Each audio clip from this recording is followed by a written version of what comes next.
pranayama. Respiração. A ciência ocidental considera a respiração tão somente fenômeno fisiológico, mercê do qual o organismo utiliza o oxigênio do ar a fim de com ele efetuar as transformações químicas necessárias para que o sangue possa distribuir nutrição a todas as células. Parar de respirar é o mesmo que morrer. Para a ciência a respiração, no entanto, é muito mais do que um fato fisiológico. É também psicológico e prânico. Em virtude de fazer parte dos três planos, fisiológico, psíquico e prânico, a respiração é um dos atos mais importantes de nossa vida. É por seu intermédio que logramos acesso a todos eles. Por outro lado, é ela o único processo fisiológico duplamente voluntário e involuntário. Se quisermos, podemos acelerar, retardar, parar e recomeçar o ritmo respiratório. É-nos possível fazê-la mais profunda ou superficial. No entanto, quase todo o tempo, dela nos esquecemos inteiramente, deixando-a por conta da vida vegetativa. Graças a isto, a respiração é também a porta através da qual poderemos um dia, à custa de aprendizado, invadir o reino proibido do sistema vago simpático. É principalmente graças a ela que o yogi avançado consegue manobrar fenômenos fisiológicos até então refratários a qualquer gerência. A psicanálise pôs às claras a existência de um eu profundo, uma personalidade inconsciente, que estruturada com impulso e tendências instintivas, procura manifestar-se, pressionando, lá do nível desconhecido e misterioso de cada um de nós. Uma outra personalidade, que meridianamente cada um se reconhece ser, é estruturada à base de comportamentos aprendidos e socializados. Esta dicotomia alimenta um estado de tensão permanente. Pois o eu consciente, vigilante, teme e sufoca a livre expressão do eu profundo. Este, na interpretação de Freud, feio, erótico e antissocial, é alimentado pelas frequentes repressões a que o eu consciente submete. Do eu profundo o que podemos dizer é que ele é desconhecido e rebelde ao controle, mas não podemos concordar que seja apenas sujeira e negrume. Podemos dizer, isto sim, que as energias que consigo guarda, e que, no homem vulgar, são 2. Desconhecidas pelo eu consciente, têm sido apenas temidas e recalcadas. Submetidas, mas não vencidas, permanecem, no entanto, criando conflitos e, como uma mola comprida, são perigosamente capazes de vencer o controle e soltar-se, muitas vezes, desastrosamente. Visando a unificação da personalidade, por meio de autoanálise e da psicanálise, tentativas são feitas no sentido de um tratado de paz e mútua colaboração entre estes dois partidos que dividem o reino interno do homem. A respiração é um meio certo de obter essa unificação ou yoga. Há em cada homem duplo ritmo respiratório. Um ligado à vida de relação ou consciente e o outro à atividade inconsciente vegetativa. A primeira, que todos conhecem, é superficial, e a outra, profunda. Aquela se liga às atividades conscientes, características do eu superficial e consciente, e esta é própria dos mecanismos inconscientes e involuntários, ligada portanto ao eu profundo. A integração que se atinge no plano respiratório é estendida ao plano psíquico, mercê da integração dos dois sistemas nervosos, cerebrospinal e simpático. Consegue-se isto com a prática da respiração integral, que, começando como respiração superficial, se vai progressivamente aprofundando até a meta final. Desde já, porém, não se deve entender como respiração profunda apenas o inspirar sob grande esforço com o fim de encher ao máximo o pulmão. A. Aspecto psíquico da respiração. Para melhor evidenciar a natureza psíquica da respiração, basta considerar as alterações rítmicas funcionais que concomitantemente ocorrem com as alterações psíquicas. Na inquietude mental e emocional observa-se a respiração acelerada. Torna-se lenta nos estados em que nos achamos física, mental e emocionalmente tranquilos. Se nos envolve um conflito entre duas tendências ou desejos antagônicos, ela se faz irregular ou arrítmica. Se, no entanto, nos encontrarmos integrados, livres de contradições psíquicas, respiramos compassadamente. Reciprocamente, quando, pelos exercícios respiratórios, voluntariamente controlamos a respiração, tornando-a lenta, induzimos-nos necessariamente à tranquilidade emocional e mental. Ritmando-a, estabelecemos a paz entre a mente, a vontade e os impulsos antes contraditórios e opostos. B. A respiração como fenômeno prânico. Ao tratarmos do corpo prânico, chegamos a ver a respiração como o meio de que ele se serve a fim de suprir-se de energia prânica. Cremos já ter dito o suficiente. Vimos já a importância da respiração como fenômeno polarizado, absorvendo a energia positiva, HA, e a negativa, THA. Energias estas que vão vivificar os chakras e circular pelos vários nadis. 3. Pelo exposto, torna-se claro que, controlando voluntariamente a respiração, ritmando-a, aprofundando-a, dirigindo-a, polarizando-a, o homem vai obtendo acessos a seus diferentes níveis, psíquico, fisiológico, prânico, podendo então integrá-los em seu proveito. C. As fases da respiração. A respiração yogi se faz segundo 3 fases: puraka, ou inspiração, kumbhaka, ou retenção, rechaka, ou expiração. Conforme sabemos, quando inspiramos apenas pela narina esquerda, terminal do nadi D, absorvemos prana negativo, TH, e quando o puraka se faz pela narina direita, onde termina o nadi pingala, incorporamos prana positivo, HA. Pranayama e sua importância. Etimologicamente, a palavra sânscrita pranayama significa domínio sobre o prana.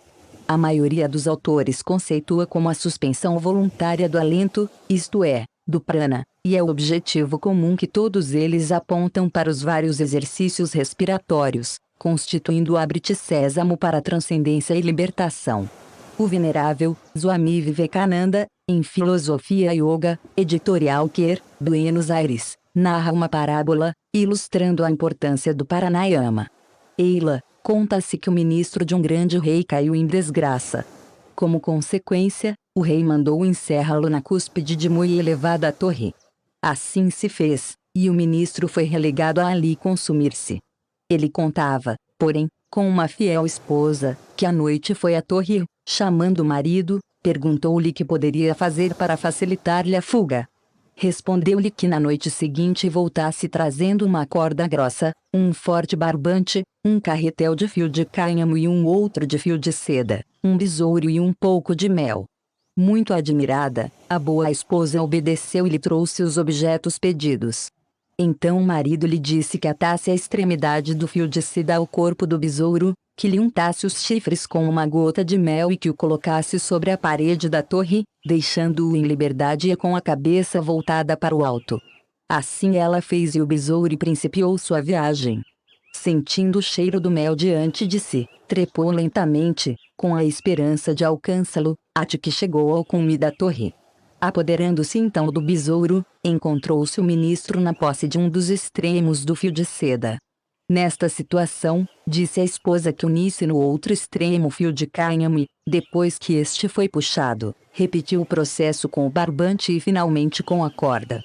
O restante foi fácil, o ministro conseguiu sair da torre por meio da corda, evadindo-se. Em nossos corpos, continua o amado Yogi Vivekananda, o alento vital é o fio de seda e, aprendendo a dominá-lo, apoderamo-nos do fio de cânhamo das correntes nervosas, destas fazemos outro tanto com o forte barbante de 4. Nossos pensamentos e finalmente apoderamo-nos da corda do prana, com a qual logramos a libertação. A boa respiração deve ser nasal. Dos mamíferos, o homem é o único que, por causas patológicas ou deploráveis maus hábitos, às vezes respira pela boca. Respiração errada. O nariz não foi feito para compor um elegante perfil. Deus o pôs no meio da nossa face para com ele realizarmos sadiamente esta coisa importantíssima que é respirar. Os inconvenientes da respiração bucal são de dupla natureza, físicos e prânicos. Os de ordem física começam com a insuficiente alimentação de ar nos pulmões. Os que respiram pela boca são permanentemente martirizados por uma asfixia parcial, além de serem mais sujeitos às infecções por germes do ar. O nariz é um filtro contra poeiras. Graças à ação bactericida de seu muco, livra-nos de insidiosos invasores. É também um radiador natural que aquece o ar frio do inverno, antes de chegar aos pulmões. A dificuldade de respirar pelo nariz começa quase sempre na infância, e é quando, por tal motivo, se forma o hábito de respirar pela boca. A ciência dos tátuas ensina que na pessoa sadia a respiração se faz mais fortemente por uma narina do que por outra, variando o lado de 2 em 2 horas. Durante 2 horas, a narina direita funciona mais fracamente do que a esquerda para, depois de 2 horas, mudar, então é a esquerda que mais trabalha. Não sei se a ciência ocidental já se apercebeu deste fenômeno. Isto implica em sadia harmonia com o cosmos. As pessoas que sofrem de nariz entupido de um dos lados gozam menos saúde do que os que respiram normalmente. Por isso deveriam aprender a conservar em bom estado funcionando ambas as narinas. Das fossas nasais, a que mais frequentemente funciona mal é a esquerda, por onde se faz a inspiração da corrente negativa THA. Ora, diz Kernéis, comment respirer, editions Jules Talandier, Paris, certos biologistas contemporâneos, como o Dr. Tchejinski, consideram precisamente como uma das causas e igualmente um dos principais sintomas do envelhecimento a insuficiência de ionização negativa nos fenômenos humanos. Agora que expusemos o ônus de uma respiração defeituosa, estamos na obrigação de indicar técnicas yogis que possam corrigir e curar. A. Como corrigir a respiração deficiente. Como os exercícios de pranayama são quase todos executados usando somente o nariz, antes de iniciar um deles é preciso ter as fossas nasais totalmente desimpedidas. 5.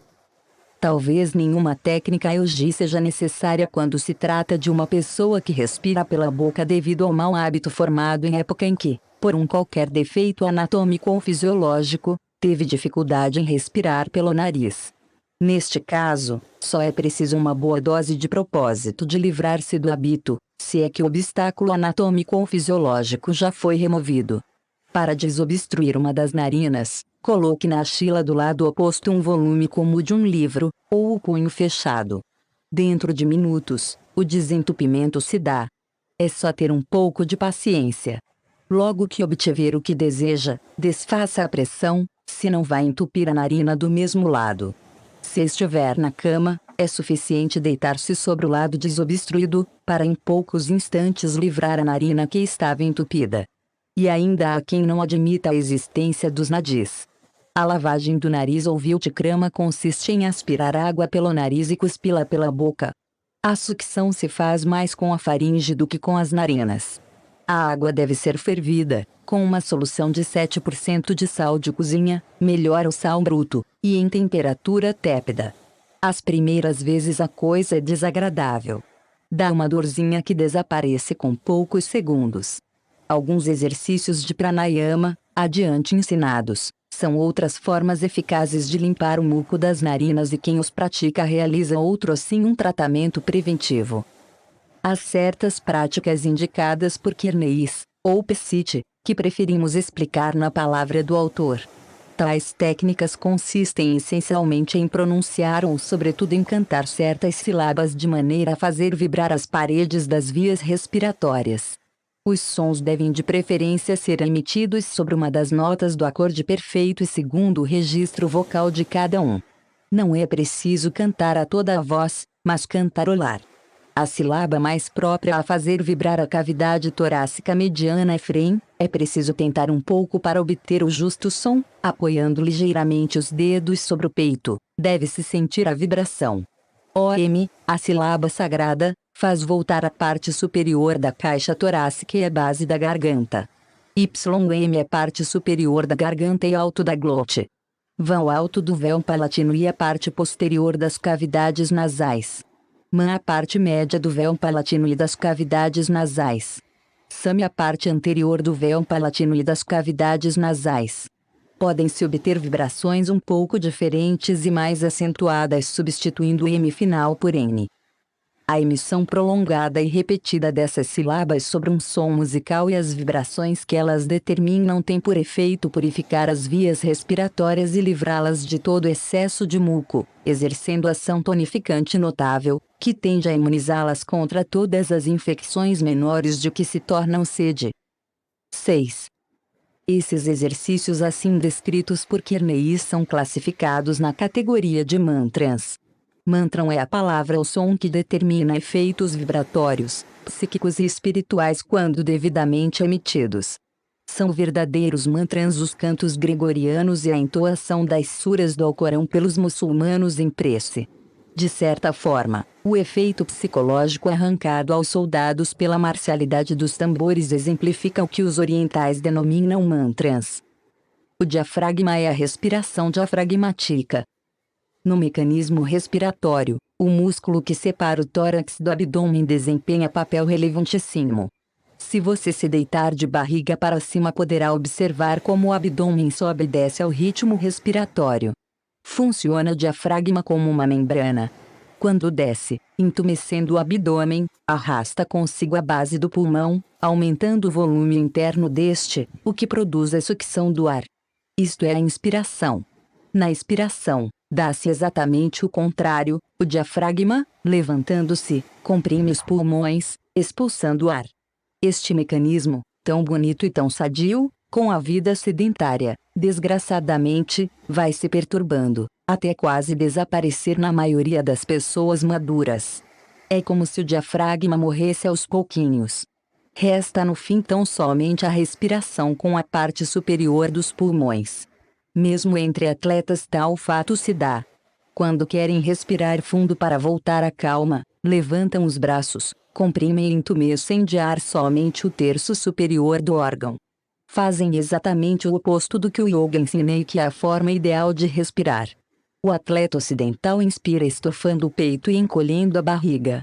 O yogi inspira projetando discretamente a barriga, puxando para baixo o diafragma, enchendo, assim, não somente o ápice mas também, mesmo antes, a base do pulmão, que é a zona mais rica em alvéolos, portanto a mais importante para a economia vital. A morte do diafragma paralisa a movimentação da parede abdominal. Esta, por falta de exercícios, definha, não podendo mais sustentar em seus devidos lugares as vísceras, que se dilatam e caem sob a solicitação da gravidade. E a velhice muito cedo chega, com a gordura que se acumula enfiando a barriga. A visceroptose, este deslocamento das vísceras, é corrigida mediante a respiração diafragmática que você vai aprender daqui a pouco. A respiração ocidental nega ao organismo um tesouro de benefícios decorrentes da massagem automática e natural que a respiração diafragmática promove nos órgãos internos e nas glândulas, a par de que, do ponto de vista quantitativo, trabalhando apenas com um terço do pulmão, reduz proporcionalmente a capacidade vital. A respiração diafragmática tem sido utilizada no tratamento de moléstias cardíacas. Ela massageia com brandura e naturalidade o coração. O maiúsculo. 7. Professor Tirala, de Wiesbaden, é o pioneiro neste tratamento. No restabelecimento do presidente Eisenhower, a respiração teve papel significativo. Massagem igual à que recebe o coração todas as vísceras recebem. No caso dos intestinos, ela é particularmente benéfica, curando a prisão de ventre, contribuindo assim para livrar o organismo das massas putrefactas. Rejuvenescimento progressivo é outro dividendo que seguramente se recolhe. A respiração abdominal também é utilizada como elemento principal em regimes de emagrecimento. Atuando diretamente nas causas da obesidade, é o mais definitivo e sadio método de emagrecimento. Depois de tudo isto saber, o leitor pode estar ansioso pelo mapa da mina, isto é, a técnica da respiração diafragmática. Vamos a ela.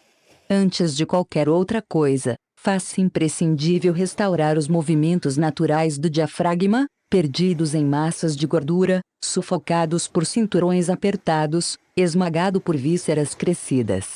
Sem este exercício preliminar, nada pode ser obtido e nada deve ser tentado.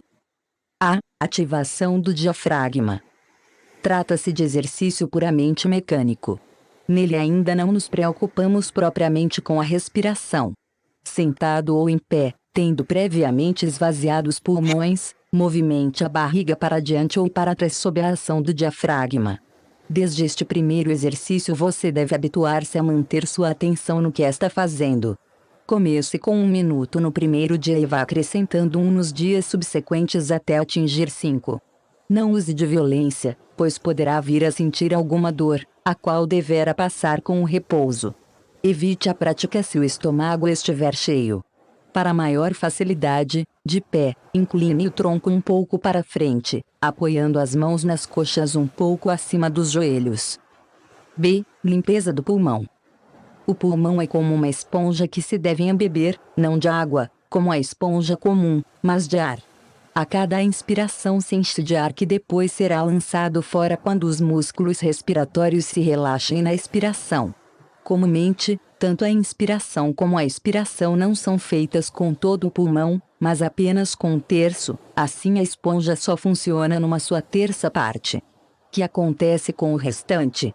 Uma coisa bem nociva: boa quantidade de ar fica estagnada, sem renovação, sujeita portanto a deteriorar-se e deteriorar o próprio pulmão e, portanto, toda a saúde.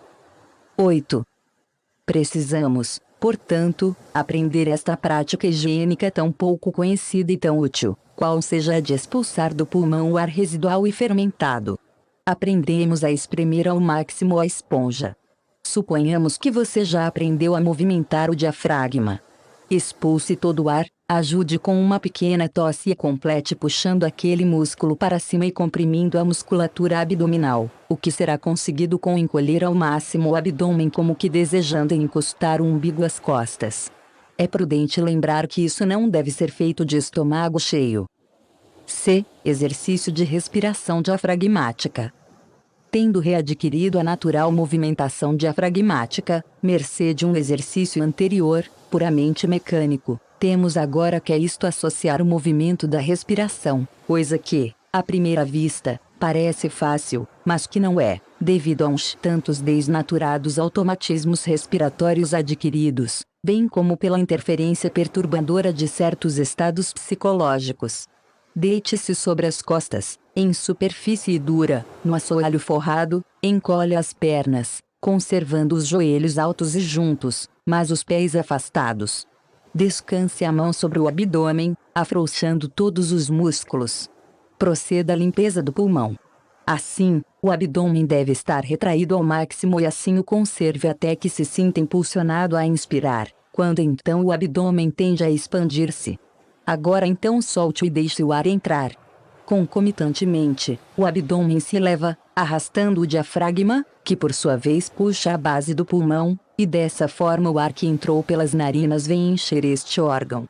Para a exalação, novamente o abdômen se abaixa, suspendendo o diafragma, enquanto para fora vai o ar. Durante o processo, o abdômen é o único que se movimenta, já que o peito permanece praticamente imóvel.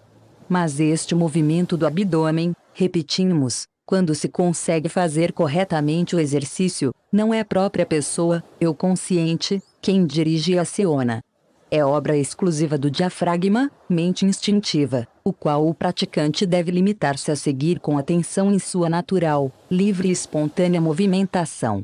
Em realidade, não é a pessoa quem faz o exercício respiratório, mas é a própria vida que nele respira, limitando-se a pessoa a permitir, observar e seguir com atenção o processo natural de respirar que em seu interior tem lugar.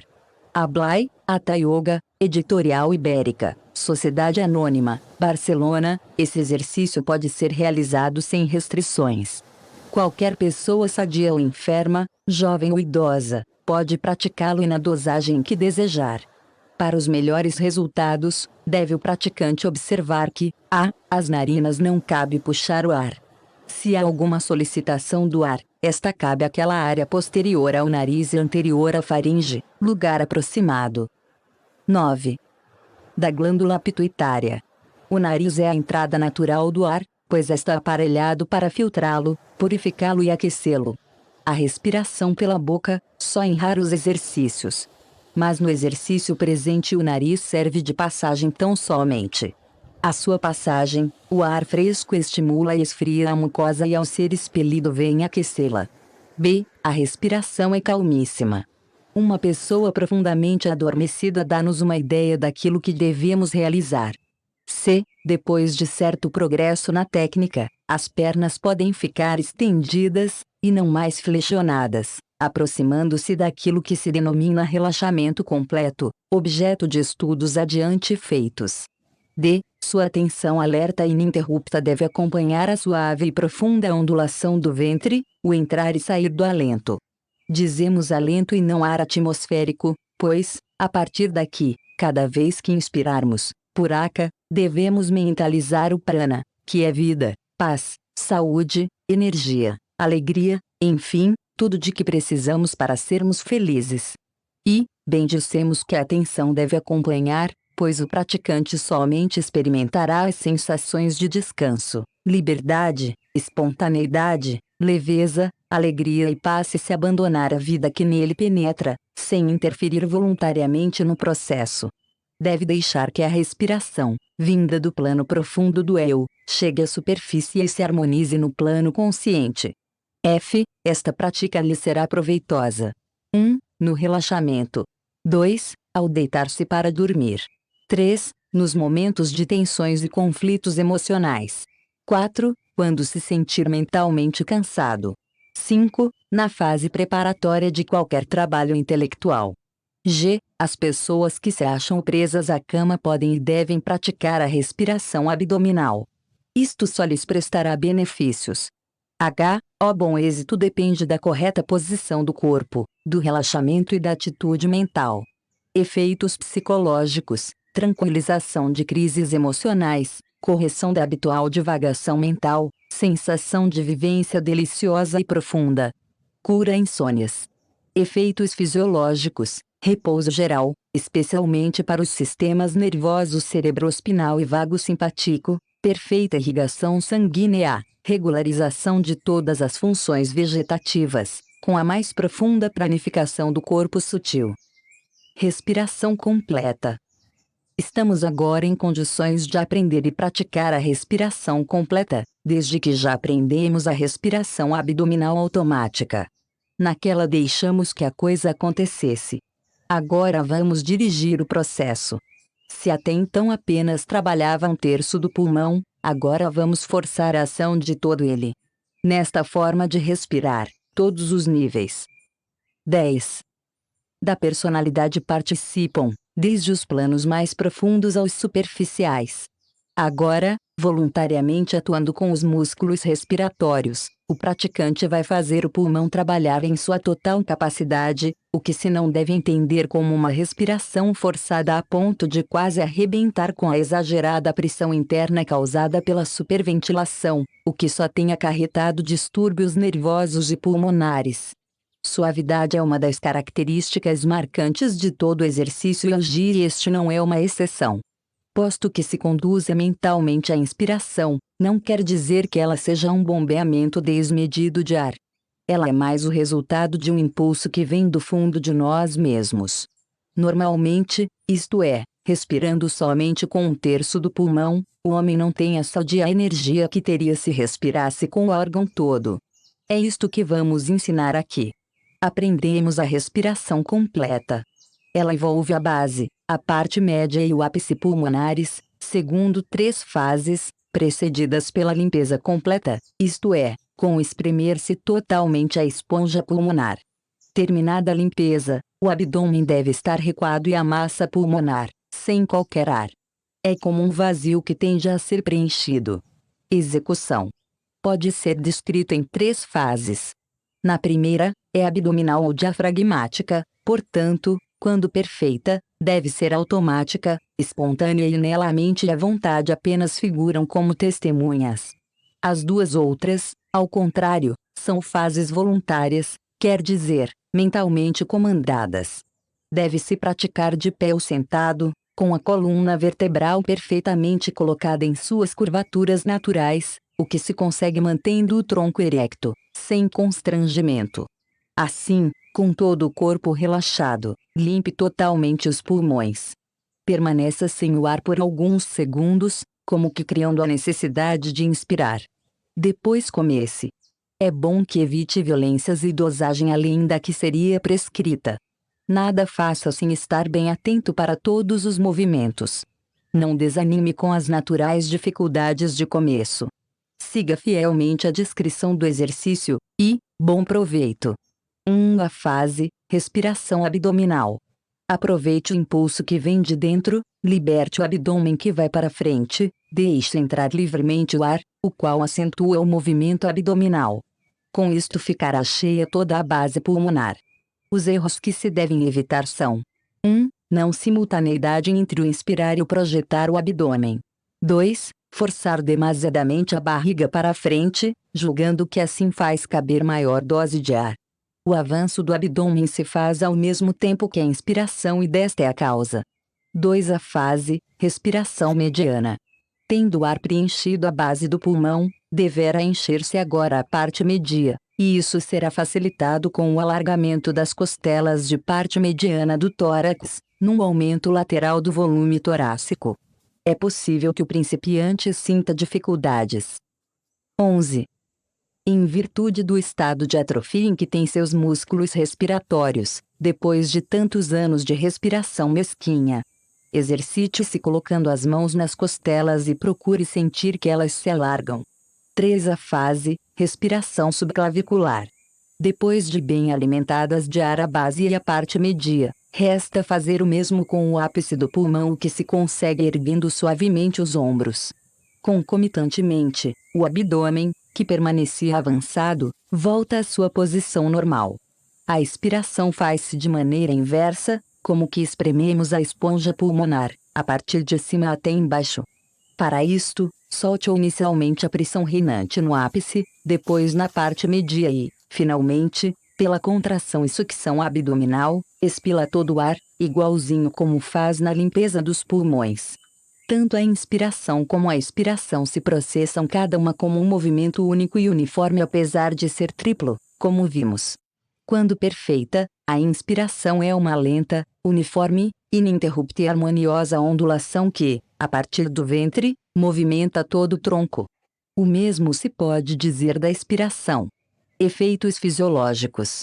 Massageando o coração, rejuvenesce o estimula, evita a prisão de ventre, equilibra o sistema endócrino, vitaliza o nervoso, desenvolve e tonifica todo o aparelho respiratório, melhora o funcionamento do estômago, vesícula, pâncreas, baço, rins e fígado. Melhora a qualidade do sangue pela maior eliminação do gás carbônico e absorção de oxigênio, beneficiando portanto o estado de todos os órgãos e tecidos, desenvolvendo sensivelmente a resistência e a defesa orgânica, aumentando notavelmente a energia. Somente os resultados colhidos e observados em si próprio indicarão ao praticante os lucros que auferiu.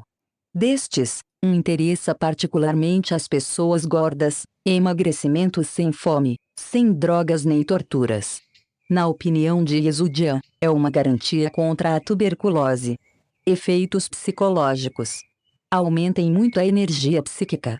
Desenvolve autoconfiança, autodomínio e entusiasmo para viver. Proporciona qualidades psicológicas invulgares não só como decorrência das melhores fisiológicas, como também porque proporciona uma bem maior assimilação de prana com mais completo aproveitamento de suas riquíssimas possibilidades. Pela tranquilização da mente, pela purificação dos nadis e pela ativação dos chakras, é caminho para as mais sublimes conquistas espirituais. Atitude mental. Ao tomar a posição para o exercício, esteja convencido de que vai harmonizar-se com a fonte de vida, com o alento cósmico, que tudo mantém. É um tesouro e é seu. Não pense como o homem comum que respirar é somente oxigenar o sangue.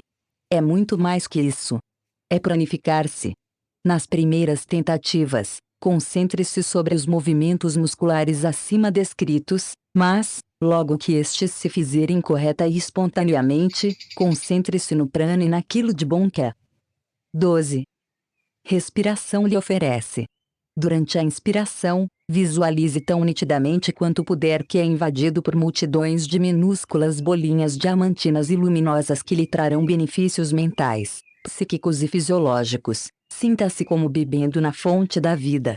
Terminada a inspiração, conceba na imaginação que todo aquele prana se espalha pelo corpo, fixando-se em toda a parte, vivificando tudo. Ao expirar, convença-se de que lança fora toda a impureza, toda a fraqueza, toda a causa de sofrimento e inferioridade, aliviando-se assim do que exista de deletério em sua unidade psicossomática. Observações: A. Nas primeiras semanas, comece com 3 respirações em cada sessão, não indo além de 2 sessões diárias, uma ao amanhecer, outra ao anoitecer. Nas semanas subsequentes, em cada sessão acrescente uma respiração, até completar 7. B. Em caso de ter tido uma afecção pulmonar ou cardíaca, convém consultar o médico. Esta respiração exige maior parcela de esforço muscular e envolve o pulmão inteiro. C. A inspiração ou puraca deve 1 grau ser uniforme, isto é, manter a mesma velocidade na corrente de ar inalado. 2 graus ser silenciosa e suave. 3 graus fazer-se mediante discreta expansão do abdômen. É um engano pensar que a quantidade de ar é maior se o dilatar até não poder mais. 4 graus ser completa, isto é, sem falta ou excesso de um dedal de ar, e terminar tranquilamente, sem arrancos. D. Expiração também deve se fazer segundo certas condições. 1 grau deve ser uniforme, mesma velocidade, e sem sacudidelas. 2 graus sempre silenciosa, salvo em alguns exercícios especiais. 3 graus depender tão somente do relaxamento do diafragma e dos músculos respiratórios. 4 graus chegar a seu tempo natural, isto é, sem que reste qualquer quantidade de ar no interior, sem que, para isto, se recorra a esforços extras nem a solicitação de outra musculatura que não a já citada. E, neste tipo de respiração todo abuso é perigoso. Qualquer exagero deve ser evitado. Os melhores resultados são alcançados pelos que seguem o caminho da moderação, da suavidade e da correta atitude mental. Seja perseverante e comedido. Se notar excitação nervosa, é sinal de que está errando em algo. Deve então parar e, enquanto relaxa, entregar-se à respiração abdominal. 13. F. Esse exercício deve ser praticado durante meses, a fim de que venha a afirmar-se um mecanismo perfeito. Somente depois desse estágio preparatório poderá o praticante iniciar a respiração ritmada. Vários exercícios. A. Kumbhaka, pranayama ritmado, na opinião de Teso Bernardi. Kumbhaka é o pranayama por excelência, o que quer dizer a suspensão do ato de respirar, somente praticável por aqueles raros que têm o corpo perfeitamente purificado. É ela que nos dá o domínio sobre o prana, isto é, nos põe à disposição dos inimagináveis poderes universais. Isentos de pretensões tão altas, vamos entender Kumbhaka simplesmente como uma outra prática, que, não sendo tão poderosa, pode no entanto oferecer-nos invejáveis compensações. Respiração ritmada é o exercício que se segue naturalmente ao de puraka, inspiração, ou rechaka, expiração, completas. Chegou a vez de introduzirmos a. O Kumbhaka, ou suspensão do alento, a apneia voluntária, e b. O ritmo. Em outras palavras, o presente exercício consiste em ritmicamente inspirar, prender o ar nos pulmões e expirar, recomeçando o novo ciclo. Sentado ou em pé, olhos fechados, depois da limpeza dos pulmões, inicie o puraka, inspiração, contando mentalmente, 1, 2, 3 e 4. Depois de ter os pulmões embebidos de ar, conte, no mesmo ritmo, até 16, quando então deverá começar o rechaka, expiração, que se completará quando você estiver contando até 8. Depois de esvaziados os pulmões, reinicie a inspiração. Resumindo, inspire, contando até 4, prenda o ar, contando até 16, e expire contando até 8. Há também Kumbhaka com os pulmões vazios. Você precisa escolher uma certa unidade de tempo para que possa ter alguma significação esta contagem 4, 16, 8. Melhor do que tudo será o ritmo de seu próprio pulso. Segurando-o com a outra mão, sentirá que ele bate, a cada batida, conte, 1, 2, 3. Observações 1. Não é forçoso que seja 4, 16, 8. Poderá ser 3, 12, 6, qualquer outro ritmo, contanto que obedeça à proporção de 1 para puraka, 4 para kumbhaka e 2 para rechaka. Escolha o melhor para você, contanto que venha a evitar violência, sufocações, sacudidelas e fadigas. Comece com um puraka mais curto, para ir gradativamente aumentando. Evite, no princípio, kumbhaka com pulmões vazios. 2. Se não é perfeito o estado do coração, não convém reter a respiração por mais de 32 segundos. É a opinião do autorizado Exudian. Efeito terapêutico, equilíbrio das correntes H e TH, com a consequente tranquilização do sistema nervoso e do ritmo cardíaco. 14. Efeito psíquico, calma e desenvolvimento da força de vontade. Harmonização consigo mesmo e com o universo. B. Respiração polarizada, Sukha Purvaki. Tudo o que foi dito sobre posição e ritmo é válido para o exercício de respiração polarizada. Acrescenta-se agora uma alternância, isto é, a utilização de uma narina, enquanto a outra fica bloqueada. Inicia-se, como sempre, com a limpeza dos pulmões, após o que inspira-se com a narina esquerda, onde termina o nadida. Depois do kumbhaka, faça a expiração, rechaka, pela narina direita, após o que inspire pela narina direita, fechando-a depois e, a seguir, esvazie pela narina esquerda. Recomeça-se a seguir com a narina esquerda. Esta respiração, ao mesmo tempo alternada e ritmada, é a mais própria para estabelecer o equilíbrio interno e com o meio. Nela, duas correntes energéticas polarizadas são conduzidas ao mais desejável grau de integração. Para fechar uma narina, deixando aberta a outra, dobre o dedo indicador e o médio de sua mão direita. Leve a mão à altura do nariz e, quando quiser fechar a direita, faça-o com o polegar e, quando quiser vedar a esquerda, use o anular que se acha unido com o mindinho. Segundo Exudian, este exercício é muito poderoso e dele não se deve abusar. É bastante proveitoso para o desenvolvimento das faculdades mentais e, segundo o autor citado, na Raja Yoga tem significativo papel, pois facilita o êxtase. Para maior eficiência, conserve os olhos fechados. C. Kapalabhati, exercícios destinados à purificação do corpo. Vejamos sua técnica. A melhor posição do corpo é a pose de lótus, mas em qualquer das posturas sentadas ensinadas neste livro, e mesmo em pé, pode-se praticar, sendo indispensável que a coluna fique verticalizada e elegante. Como sempre, comece com a limpeza completa dos pulmões. Agora relaxe o abdômen, permitindo que se encha de ar a base do órgão.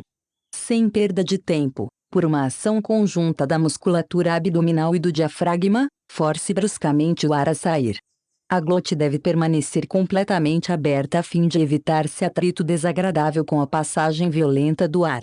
Novamente, com o afrouxamento do abdômen, volta o ar a entrar para outra vez ser explosivamente expulso. Como se vê, o exercício consiste, em última análise, numa série de rechakas energéticas. Sem qualquer kumbhaka, retenção. Nele a puraka, inspiração, participa passiva e complementarmente. Visando a maior concentração mental, mantenha os olhos fechados. Quanto à dosagem, Bly aconselha dividi-lo em voltas de 11 expirações, após as quais deve-se relaxar todo o aparelho respiratório. Depois deste 15. Repouso, dá-se outra volta com igual número. Uma sessão de principiante deverá constar de 3 voltas, entremeadas por períodos de relaxamento. Observações necessárias. 1. Este exercício é desaconselhável para quem sofre do aparelho respiratório, do circulatório e do sistema nervoso. 2. A série de rechakas deve ser rápida, mas a princípio o praticante deve preocupar-se com a aquisição da técnica, evitando violências contra a própria natureza. 3. A atenção deve ser focalizada no interior do nariz, por onde circulam as correntes de ar. A concentração mental é melhor se os olhos ficarem fechados. Efeitos fisiológicos: limpa as mucosidades do aparelho respiratório, tonifica, carrega sensivelmente o plexo solar com energia vital. Tonifica a circulação, aquecendo o corpo e melhorando o metabolismo. Revigora as cordas vocais. Efeitos psicológicos: aumenta a capacidade de autodomínio e de concentração. Nota: como variação, pode-se fazer Kapalabhati alternadamente com uma e outra narina. D. A melhor posição para este exercício é a do lótus. Vale o que foi dito no exemplo precedente. Ao fazer o puraque ou inspiração, durante a contagem mental até 6, tenha a glote parcialmente fechada, o que provocará um som doce, uniforme e de tom baixo. É melhor tentar seguir a técnica ensinada por Edward Lana, Yoga Pursoi, Paris. Durante a inspiração, o pensamento e o movimento dos músculos necessários a pronunciar ang abrem a faringe sobre o Han, enquanto que a gutural G fecha o orifício do esôfago e bloqueia a base de vossa língua sobre as das amígdalas. Evite qualquer fricção desagradável do ar sobre a mucosa nasal. Permanece em kumbhaka igual tempo, fechando totalmente a glote, com a ajuda de Jalandhara-bandha ou chave de queixo. Depois disto comece Rechaka. Desfaça o Jalandhara-bandha, relaxando os músculos respiratórios e soltando a respiração, tendo a glote parcialmente fechada, mas formado na boca, mercê da posição dos dentes e da língua, um longo silvo SSSSS. Uniforme de tom baixo. Use toda a musculatura do abdômen a fim de expulsar o ar todo. Dura a expiração o dobro da inspiração. Novamente recorramos à descrição do supracitado Lana. Durante a expiração, a parte superior da faringe, o cavum, se relaxa. Os orifícios dos sinus, esses bolsos permanentes de infecção, se abrem e são sifonados pelo ar expirado. Faça a princípio 6 e vá crescendo uma por dia, até 10 execuções. 16. Valem para este exercício todas as recomendações já feitas para os anteriores, nada de violências e exageros, nada de imprudências, principalmente por quem sofre de alguma enfermidade. Consulte seu médico em caso de dúvida. Dirija a mente para a região da glândula tireoide. Olhos fechados facilitam a concentração. Benefícios terapêuticos. Diminuição da catarreira incômoda, mercê da massagem nas mucosas, cujas secreções asseguram defesa contra a infecção. Estimulação das glândulas endócrinas provocada pela indução de uma forte corrente HA, sendo seu efeito mais energético sobre as tireoides. Aumenta o calor do corpo e corrige a hipotensão sanguínea. Acredita-se que defenda contra a tuberculose, que evite distúrbios digestivos, estados depressivos e resfriamentos. Devido à sua grande ação sobre a tireoide e tensão sanguínea, deve ser evitado pelos que sofram de hipertireoidismo e hipertensão. Efeitos psíquicos. Já que este exercício estimula a tireoide, a glândula mais influente sobre o temperamento, sobre a inteligência e comportamento, sua prática propicia mais brilho à inteligência, maior vivacidade para trabalho, finalmente mais brilho ao espírito. E, Bastrika. Seu nome, Bastrika, em sânscrito significa fole, que bem dá uma ideia de como se processa. As melhores posições para a praticação é sentadas Padmasana ou Lotus e Sadasana, podendo também ser feita em pé. Depois da limpeza pulmonar, faça puraka, inspiração, e a seguir uma explosiva rechaka, expiração, mediante a contração brusca da musculatura respiratória. Sem demora, outra puraka e imediatamente outro rechaka. E assim 11 movimentos energéticos do diafragma e do abdômen com seus respectivos rechakas e purakas. O último puraka é seguido de um kumbhaka que leva aproximadamente 12 segundos, durante os quais mantém-se Jalandhara-bandha ou chave de queixo.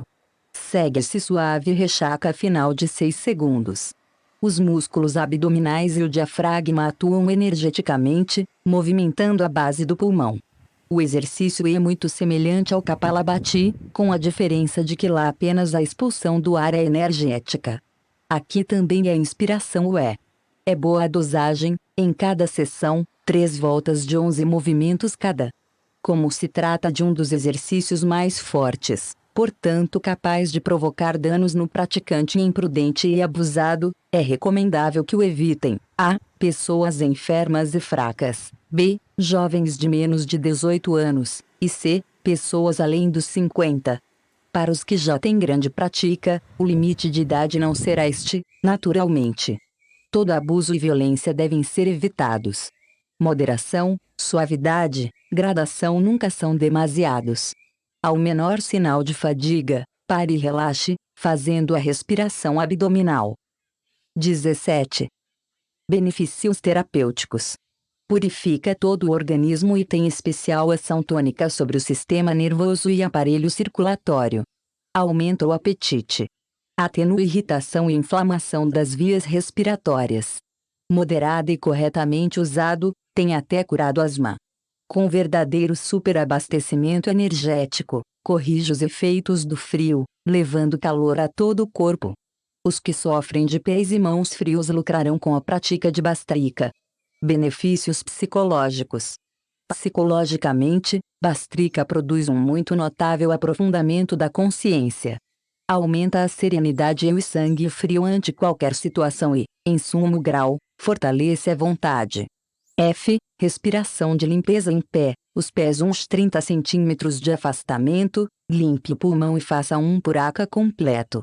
A seguir, aperte os lábios de encontro aos dentes, deixando uma fresta estreita na boca. A seguir, com movimentos energéticos sacudidos e curtos dos músculos respiratórios, abdominais, diafragma e entrecostais, force o ar a escapar através da fenda formada com a boca. Se os músculos não fizerem bastante movimento para forçar a passagem do ar, o exercício será inócuo. Benefícios terapêuticos. Na opinião de Yesudian, ataca as toxinas que se acham no sangue, curando as moléstias crônicas e reforçando nossa imunidade. O ar impuro das salas mal arejadas, cinemas, teatros, estações ferroviárias, é expulso do pulmão e do sangue. Os males da cabeça, os catarros, a gripe são rapidamente curados. Em épocas de epidemias este exercício é indispensável, pois resguarda o contágio. Neste caso é recomendado praticar 3 sessões de 5 voltas cada dia. É bênção este exercício no caso de envenenamento por gás ou outro agente. Benefícios mentais. Acresce-nos a autoconfiança e, segundo Yesudian, é um triunfo sobre a hipocondria, isto é, sobre a obsedante sensação de estar doente. O sopro H é exercício respiratório de finalidade específica. Seu nome não se refere, como poderia parecer, à corrente energética positiva, H, e sim à maneira de expirar. Em pé, com as pernas afastadas, olhos fechados, execute uma inspiração completa, levantando concomitantemente os braços esticados para frente e continue elevando-os até o mais alto que puder. Mantenha um kumbhaka de uns poucos segundos e, a seguir, ao mesmo tempo que energeticamente, abaixe o tronco e os braços relaxados, empurre bruscamente o ar pela boca, de forma a soltar uma quase explosiva sílaba A, H aspirado, como termo inglês home, não pelo aparelho fonador, mas pela passagem forçada e súbita da corrente de ar. Repetir a inspiração da mesma forma indicada, expirando em seguida lentamente pelo nariz. Conserve o pensamento firme sobre os efeitos terapêuticos abaixo indicados. 18. O mesmo exercício pode ser feito deitado. Deitado sobre as costas, executar o puraka, inspiração completa, simultaneamente erguendo os braços esticados até atingir o solo para trás da cabeça. Após ligeira retenção, fazer a violenta expiração pela boca forçando o H, enquanto com energia voltam os braços à sua posição inicial ao lado do corpo e as pernas flexionam bruscamente até as coxas tocarem o abdômen. Depois de ligeiro repouso, iniciar uma nova inspiração lenta, enquanto os braços estendidos voltam para trás da cabeça e as pernas se esticam verticalmente. O exercício termina com a lenta expiração nasal, com as pernas e os braços retornando a seus primitivos lugares. Benefícios físicos. Limpando completamente as vias respiratórias, refresca a circulação sanguínea. É bom remédio contra resfriados e contra extremidades, pés e mãos, frias. Benefícios psicológicos. Oferece uma purificação para depois de termos estado em ambientes sórdidos, passionais, deprimentes, para depois de nos termos contagiado psiquicamente em companhia de pessoas confusas, pessimistas, viciadas, malévolas, finalmente, indivíduos carregados de impurezas astrais. Constitui-se um tiro e queda contra a depressão e o desânimo. Respiração que tonifica os nervos. De pé, pernas e pés juntos, olhos fechados, mente firme, depois de completa limpeza, inicie lento puraka, levando os braços estendidos para a frente, com as palmas das mãos para cima, até atingir a linha dos ombros. Nesta altura deverá ter terminado a inspiração e, então, mantendo Kumbhaka, retenção, traga as mãos com punhos cerrados aos ombros, flexionando energética e vivamente os braços. Ainda mantendo a retenção, devolva os braços à posição anterior, no entanto use de uma força tal que os faça tremer, como se estivesse vencendo forte resistência. Tendo flexionado e esticado 3 vezes seguidas os braços, expire lentamente, deixando-os simultaneamente tombarem, enquanto o corpo relaxado flexiona um pouco para frente. E, Sitikari. Sentado ou em pé, olhos fechados, depois da limpeza, faça a inspiração completa, não pelo nariz, mas pela boca, tendo os dentes cerrados e a língua a eles encostada. O ar varre as bochechas, o céu da boca e a língua, refrescando a mucosa e enxugando a saliva. Depois de curto Kumbhaka, proceda ao Rechaka, pelo nariz. Uma volta consta de 5 respirações. Benefícios fisiológicos. Concorre para melhorar a resistência ao calor e atenua a sensação de fome e de sede. Efeito psíquico. Combate à insônia. J. Citali. 19. Sentado ou em pé, olhos fechados para melhorar concentração mental, feita a limpeza, inspire pela boca, tendo os dentes semicerrados e entre eles a língua formando uma calha. Faça um curto Kumbhaka e termine expirando normalmente pelas narinas. Depois de uma volta de 10 respirações, você se terá livrado da desagradável sensação de garganta seca, melhorará de sua rouquidão e terá varrido a mucosidade das amígdalas. L. Suryabhada Kumbhaka. Trata-se de um Sukha Purvaki modificado em proveito de resultados especiais. Depois de cada inspiração, passe a língua na fase posterior dos dentes, recolhendo a saliva que deve ser deglutida. Segundo Lang, esta deglutição mobiliza a musculatura da laringe, após a expiração, possibilita eliminar o ar estomacal.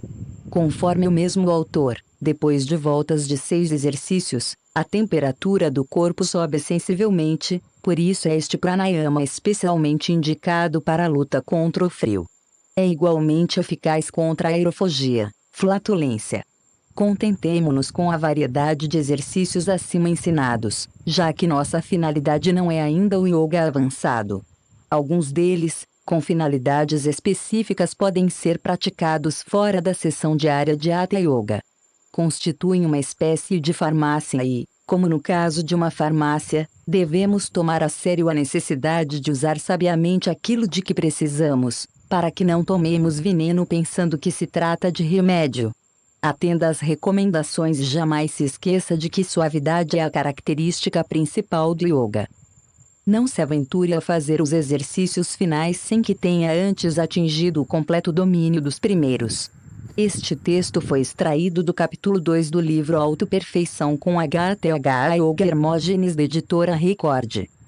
Esta obra foi digitalizada sem fins comerciais e destinada unicamente à leitura de pessoas portadoras de deficiência visual. Por força da Lei de Direitos de Autor. Por isto, este trabalho é oferecido gratuitamente aos amigos cegos e deficientes visuais de acordo com a Lei.